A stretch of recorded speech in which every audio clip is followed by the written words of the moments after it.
خطبہ نمبر 1۔ اس خطبے میں امیر المومنین علیہ السلام نے مختلف مجلسوں، معرکوں اور پیش آنے والے حادثوں میں خطبوں کے انداز میں ارشاد فرمایا ہے۔ بسم اللہ الرحمن الرحیم۔ حمد و سپاس کا سزاوار وہ ہے کہ قوت نطق کلام رکھنے والی تمام ہستیاں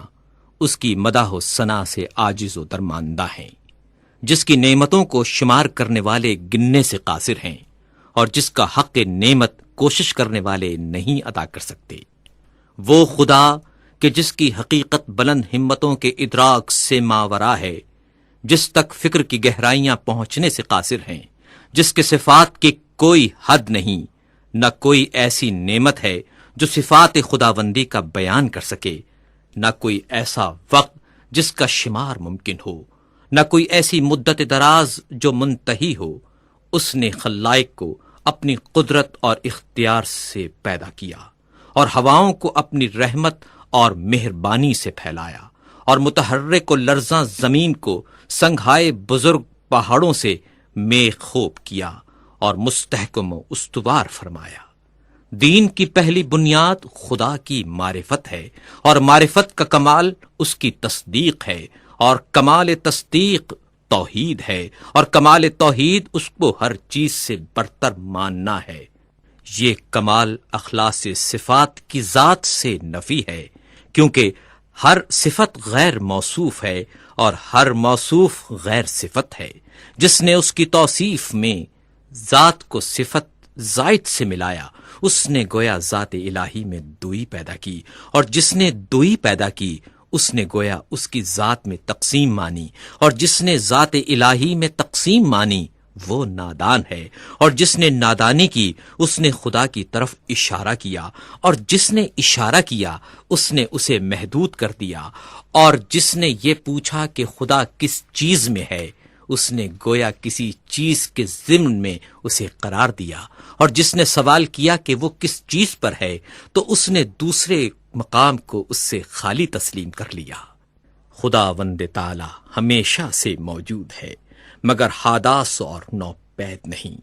وہ موجود ہے مگر اس کی ہستی عدم و نیستی کے بعد نہیں۔ وہ ہر چیز کے ساتھ ہے لیکن بطور ہمسر نہیں۔ وہ ہر چیز سے الگ ہے لیکن اس سے کنہارا کش نہیں۔ وہ ہر چیز کا فاعل ہے لیکن اس کا فعل حرکات اور آلات کا نتیجہ نہیں۔ وہ بصیر ہے، جب اس کی مخلوق نہ تھی وہ منفرد ہے، کیونکہ اس کا کوئی ایسا ساتھی نہیں جس سے وہ اپنا جی بہلائے اور جس کے نہ ہونے سے اسے الجھن ہو۔ اس نے دنیا کو پیدا کیا اور پہلے پہل بنایا، بغیر اس کے کہ فکر کو کام میں لاتا یا تجربے سے فائدہ اٹھاتا، اور نہ اپنے نفس میں کوئی حرکت پیدا کی، نہ پہلے سے کوئی اہتمام کیا کہ جس کے لیے بے چین ہوا ہو۔ وہ چیزوں کو ٹھیک وقت پر عدم و نیستی سے وجود کی طرف لایا اور گوناگوں چیزوں میں موافقت اور سازگاری پیدا کی، اور ہر چیز کو اس کی طبیعت اور مزاج عطا کیا، اور ان طباع کے لیے شکل و صورت معین کی۔ وہ ان کی ابتدا اور آغاز سے پہلے ان سے واقف تھا۔ اس کا علم ان کے حدود اور انتہا کو محیط تھا، ان کی حالت اور پوشیدہ کیفیت سے آشنا تھا۔ پھر خدائے بزرگ و برتر نے زمین و آسمان کے درمیان اور جوا، فضا و اطراف اور شگوفوں میں شگاف اور آسمان سے دھلی ہوئی ہوا پیدا کی۔ اس جوا فضا میں متلاطم پانی جاری کیا جس کی موجیں بڑھ بڑھ کر بلند ہو رہی تھیں۔ اس پانی کو باد تند کی پیٹھ پر سوار کیا جو ہر چیز کو متزلزل کیے دیتی تھیں۔ ہوا کو حکم دیا کہ وہ پانی کو گرنے سے روکے اور اسے پانی کے زور پر مسلط کر دیا، اور اسی ہوا سے پانی کی حد بندی کر دی۔ ہوا کا دامن دور تک پھیلایا تھا اور پانی اس کے اوپر اچھل رہا تھا۔ پھر خدا نے ایک ایسی ہوا چلائی جو خشک تھی اور اسے پانی کے ساتھ ساتھ کر دیا۔ اس کی رفتار بہت تیز تھی۔ خدا نے ہوا کو حکم دیا کہ اس پانی کو حرکت دیتی رہے اور موجوں کو ابھار کر اوپر کی طرف پھینک دے۔ ہوا نے اس پانی کو اس طرح متھا جیسے مشک میں دودھ متھا جاتا ہے، اور یوں یہ پانی کے نچلے حصے کو اوپر کی طرف پلٹانے لگی اور ساکن کو متحرک سے ملانے لگی، یہاں تک کہ پانی کی چوٹی بلند ہو گئی اور تہ بتہ پانی پر پھبن اٹھایا، اور پھر اس پانی کو شگاف دی ہوئی اور کشادہ فضا میں بلند کیا، جس سے 7 آسمان بنائے، آسمان زیریں کو ایک جمی ہوئی اور رکی ہوئی موج قرار دیا، اور آسمان بالا کو ایک محفوظ چھت اور بنائے مرفوع بنا دیا، آسمان کو بغیر کسی ستون کے روکے اور بغیر میخ کے اپنی جگہ پر قائم رکھا۔ پھر خدائے بزرگ و برتر نے اس آسمان کو چمکتے ہوئے ستاروں اور دمکتے ہوئے تاروں سے مزین کیا، اور اس میں چراغ نور افشاں یعنی خورشید و ماہ درخشاں کو رواں دواں کیا۔ یہ ساری چیزیں گھومتے ہوئے آسمان، رواں دواں چھت اور لوح متحرک میں تھیں۔ پھر خدا نے بلند آسمانوں کے بیچ میں شگاف دیا اور ان خلاؤں کو فرشتوں کی مختلف قسموں سے پر کر دیا۔ ان فرشتوں میں کچھ حالت سجدہ میں ہیں، رکوع نہیں کرتے، کچھ مصروف رکوع ہیں اور کھڑے نہیں ہوتے۔ ان میں ایک گروہ صف بستہ کھڑا ہے جو اپنی جگہ سے ہلتا تک نہیں۔ کچھ وہ فرشتے ہیں کہ تسبیح خوانی میں مصروف ہیں مگر ذرا نہیں تھکتے۔ یہ تمام ملائکہ ایسی غیر مادی ہستیاں ہیں کہ ان پر آنکھوں کی نہ نیند چھاتی ہے، نہ عقلوں کی بھول چوک کا غلبہ ہوتا ہے، نہ بدنوں کی سستی طاری ہوتی ہے، نہ بھول چوک کی غفلت کا اثر طاری ہوتا ہے۔ انہی فرشتوں میں ایک قسم کے وہ ہیں جو خداوند متعال کی وحی کے امین ہیں، اس کے پیغمبروں اور رسولوں کے پاس پیامبر بن کر اور احکام و فرامین الہی لے کر آتے جاتے ہیں۔ انہی میں ایک قسم ان فرشتوں کی بھی ہے جو اس کے بندوں کے نگہبان اور اس کی جنتوں کے دربان ہیں۔ ان میں بعض ایسے فرشتے ہیں کہ جن کے قدم زمین کے طبقات زیریں میں گڑے ہوئے اور گردنیں بلند و بالا آسمان سے نکلی ہوئی، اور ان کے اجسام اطراف عالم سے نکلے ہوئے ہیں، اور عرش الہی کے پیالے سے ان کے کاندھے ملے ہوئے ہیں، اور ہیبت و عظمت انوار الہی سے ان کی نگاہیں جھکی ہوئی ہیں، اور عرش کے نیچے وہ اپنے پروں میں لپٹے کھڑے ہیں۔ ان کے اور دوسرے ملائکہ کے درمیان حجاب ہائے عزت و پردہ ہائے قدرت پڑے ہوئے ہیں۔ یہ فرشتے اپنے رب کا تصور صورت کشی سے نہیں کرتے، نہ اوصاف خلائق کو اس کے اوپر جاری منطبق کرتے ہیں، نہ اسے کسی مکان میں محدود کرتے ہیں، نہ امثال و نظائر سے اس کی طرف اشارہ کرتے ہیں۔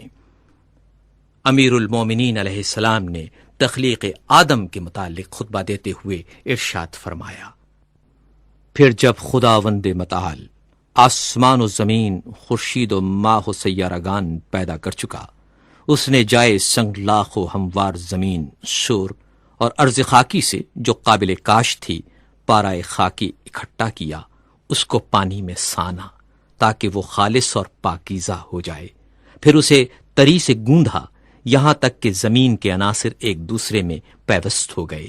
اس سے خدا نے ایک صورت پیدا کی، اس میں کچھ ٹیڑھی ہڈیاں تھیں، اعضا تھے، جوڑ تھے، پٹھے تھے۔ اسے ایک خاص مدت اور مخصوص وقت تک اسی طرح رکھا، یہاں تک کہ وہ سوکھ کر خشک ہو گئی اور سخت ہو کر کھنکھناہٹ دینے کے قابل ہو گئی۔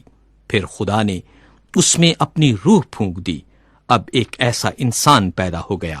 جو ذہین ہے اور ذہن سے کام لیتا ہے، جو صاحب فکر ہے اور فکر کو کام میں لاتا ہے، جو صاحب اعضاء و جواہر ہے اور ان سے خدمت لیتا ہے۔ وہ اپنے اعضاء کو جس طرح چاہے جنبش دیتا ہے، صاحب فہم و فراست ہے، حق اور باطل میں تمیز کر سکتا ہے۔ وہ چکھنے کی حس کا مالک بھی ہے اور سونگھنے کی حس کا بھی۔ وہ رنگ اور جنس میں امتیاز کر سکتا ہے، مختلف رنگوں کی مٹی سے بنا ہوا، ان اخلاط سے ترتیب دیا ہوا جو ایک دوسرے سے معارض ہیں، گرمی سے بھی اور سردی سے بھی، تری سے بھی اور خشکی سے بھی، اندوہ و خوشحالی سے بھی۔ خدا نے یہ مخلوق پیدا کی اور آدمی نام رکھا۔ پھر خدا نے فرشتوں سے چاہا وہ اس کی امانت کا حق ادا کریں اور انہیں اپنے عہد و وصیت کی جانب متوجہ کیا کہ آدم کو سجدہ کریں اور اس کی عظمت و بزرگی کے سامنے سرے نیاز خم کر دیں۔ چنانچہ خدا نے حکم دیا، اے فرشتو آدم کو سجدہ کرو۔ سب نے سجدہ کیا سوائے ابلیس کے، جسے آدم کو سجدہ کرتے ہوئے غیرت دامنگیر ہوئی اور اس پر شقاوت طاری ہو گئی۔ اپنے آگ سے پیدا ہونے کا خیال کر کے اس نے غرور کیا اور مٹی کے بنے ہوئے آدم کو حقیر و کم مایا جانا۔ اللہ نے اس کو مہلت عطا فرمائی کہ غضب الہی کا وہ مستحق ہو جائے اور بدبختی پورے طور پر تمام ہو جائے اور وعدہ پورا ہو کر رہے۔ چنانچہ خدا نے فرمایا، تجھے وقت معلوم تک کے لیے مہلت دی جاتی ہے۔ پھر خدا نے آدم کو ایسے مکان میں رکھا جس میں زندگی کی ہر آسائش مہیا تھی، اور یہاں وہ بڑی عافیت اور امن سے تھا۔ نیز شیطان اور اس کی دشمنی سے ہوشیار اور چوکنا رہنے کی تاکید بھی کی، لیکن آخر کار شیطان نے آدم کو دھوکہ دے ہی دیا، اس بات سے جل کر کہ وہ جنت میں ابرار کی مرافقت سے بہرور ہو رہا ہے۔ چنانچہ آدم نے یقین کا شک سے اور عزمیت کا کمزوری سے سودا کر لیا، اور مسرت کو خوف سے اور فریب خردگی کو شرمندگی سے بدل ڈالا۔ پھر اللہ سبحانہ و تعالی نے اس کی توبہ قبول کر لی اور اپنے کلمہ رحمت سے اسے نوازا، اس سے جنت میں پھر بلا لینے کا وعدہ کیا، پھر اسے دار البلا میں اتارا جو تولد و تناسل کی دنیا ہے۔ آدم جب دنیا میں آئے اور تولد و تناسل کا سلسلہ شروع ہوا اور ان کی اولاد بڑھی اور پھیلی، تب اللہ نے آدم کی اولاد سے نبی منتخب کیے اور ان سے بندگان الہی تک وحی خداوندی پہنچانے کا عہد لیا اور تبلیغ رسالت کا انہیں امین بنایا، جبکہ بہت سے خدا کے بندوں نے پیمان الست فراموش کر دیا تھا اور وہ ڈر کر حق کو فراموش کر بیٹھے تھے اور بتوں کو اس کی خدائی میں شریک قرار دے رکھا تھا، کیونکہ شیاطین نے معرفت خدا سے بندوں کو بھلاوے میں ڈال دیا تھا اور انہیں اس کی عبادت سے روک دیا تھا۔ پس خدا نے ان میں لگاتار رسولوں کو بھیجا تاکہ وہ خدا کے بندوں سے عہد الست کا حق ادا کرائیں اور اس کی فراموش کردہ نعمتوں کو یاد دلائیں اور تبلیغ کر کے محبت قائم کریں، اور ان عقلوں میں جو وہم اور شک کے گرد و غبار میں دفن ہو گئی ہیں پھر سے ابھار دیں اور چمکا دیں، اور وہ نشانیاں جو سروں پر چھائے ہوئے آسمانوں میں ہیں انہیں دکھائیں، اور جو فرش زمین میں ہیں انہیں سمجھائیں اور انہیں بتائیں کہ کیونکہ اچھی باتوں سے زندگی اچھی بنتی ہے، اور مہلت کیونکہ انہیں فنا کے گھاٹ اتار دیتی ہے، کیونکہ رنج و غم کی کثرت انہیں بوڑھا بنا دیتی ہے، اور کیونکہ آفات و حوادث کا تو اثر ہوتا رہتا ہے۔ خدا نے اپنی مخلوق کو کسی نبی، مرسل یا نازل شدہ کتاب یا حجت لازمہ یا راہ روشن کے بغیر نہیں چھوڑا۔ وہ رسول کہ جن کے ہاں تعداد کی کمی تبلیغ رسالت میں کوتاہی کی موجب نہیں ہوتی، اور نہ جھٹلانے والوں کی کثرت انہیں کچھ نقصان پہنچاتی ہے۔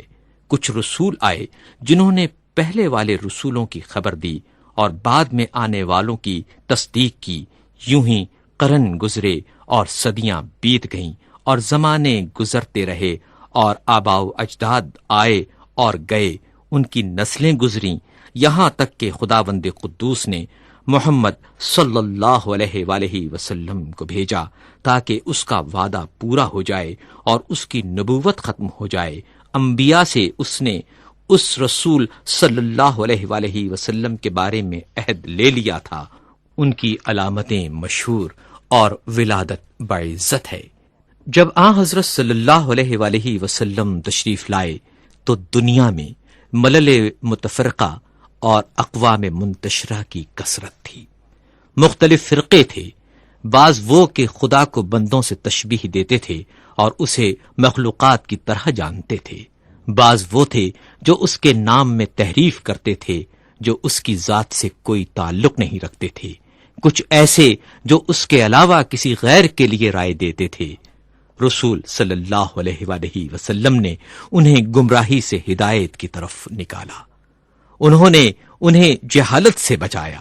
پھر خدا نے چاہا اپنے رسول صلی اللہ علیہ وآلہ وسلم سے ملاقات کرے، وہ اپنے رسول صلی اللہ علیہ وآلہ وسلم سے راضی تھا۔ اس نے اپنے رسول کو اس بات سے ماورا سمجھا کہ وہ دنیا میں رہے اور اس کی سختیاں سہے، لہٰذا اسے کرامات اور بزرگی کے ساتھ اٹھا لیا صلی اللہ علیہ وآلہ وسلم۔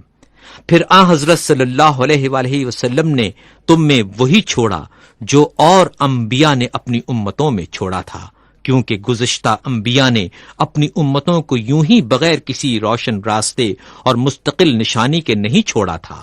تمہارے رب کی کتاب اب رسول صلی اللہ علیہ وآلہ وسلم کی وفات کے بعد تمہارے پاس ہے۔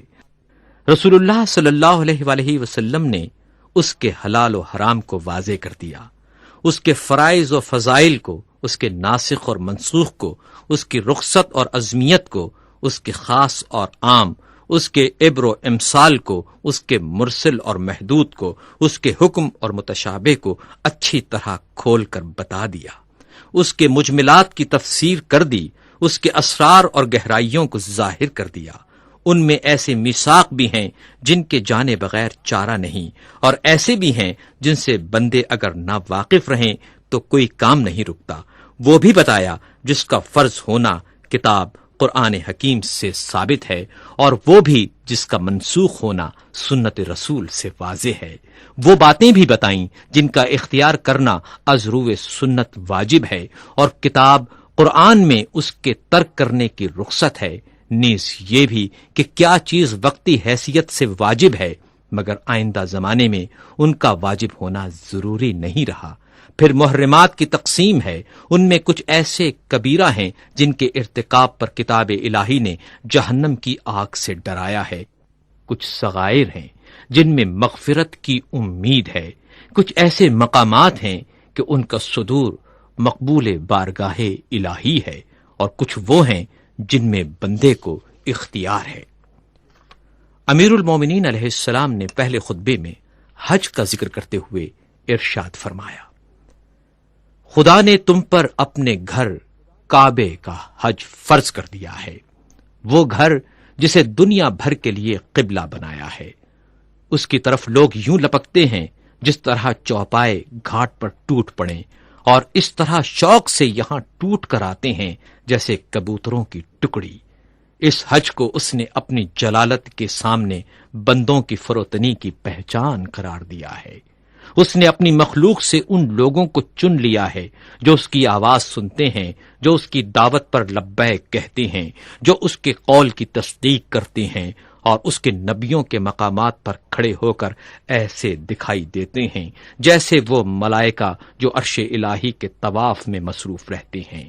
یہ لوگ عبادت کے بازار سے خوب نفع کماتے ہیں اور جمع کرتے ہیں، اور اس کے وعدہ مغفرت کی طرف جلد جلد تیزی سے قدم بڑھا رہے ہیں۔ اس گھر کو خدا نے اسلام کی نشانی قرار دیا ہے، یہ پناہ لینے والوں کے لیے جائے پناہ ہے۔ اس نے حج کو فرض قرار دیا ہے اور اس کے حق کو واجب گردانا ہے، اور اس کی زیارت تم پر لازم کر دی ہے۔ چنانچہ خدائے بزرگ و برتر فرماتا ہے، اللہ کی طرف سے ان لوگوں پر حج فرض ہے جو زاد راہ رکھتے ہیں، اور جس نے انکار کیا تو خدا سارے عالم سے بے نیاز ہے۔